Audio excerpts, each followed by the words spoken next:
Home Remedies presents how to make your own elderberry syrup at home. Hi guys, good day to all my viewers. Hope you all are in good health. I am Rabia and in today's video, I will share with you the much awaited elderberry syrup recipe. So I recommend to watch the video till the end to get full information, and without any more wait, let's start.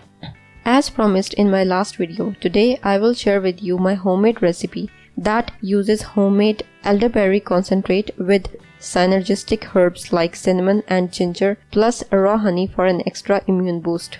The syrup can be used medicinally or on homemade pancakes. So let's see how to make the syrup. Ingredients: 3.5 cups of water, 2/3 cup dried elderberries or 1/3 cups fresh or frozen, 1 teaspoon cinnamon, 2 tablespoons ginger grated, half teaspoon cloves powder, 1 cup raw honey. Instructions: take a saucepan and pour water in it. Then add the elderberries, ginger, cinnamon and cloves as per the quantities mentioned. Bring to a boil, then cover and simmer on low heat for about 45 minutes to 1 hour until the liquid has reduced by almost half. Remove from heat and let it cool. Once cooled, mash the berries carefully using a spoon.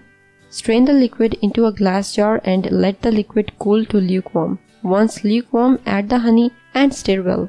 When the honey is well mixed into the elderberry liquid, store the syrup into a mason jar or any glass bottle that has a lid.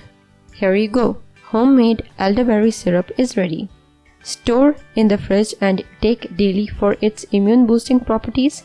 Daily dose for immune boosting properties: half to 1 teaspoon for kids and half to 1 tablespoon for adults.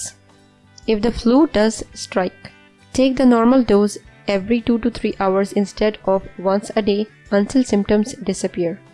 How long does elderberry syrup last in the fridge? As a general rule, it lasts about 2 weeks in the fridge.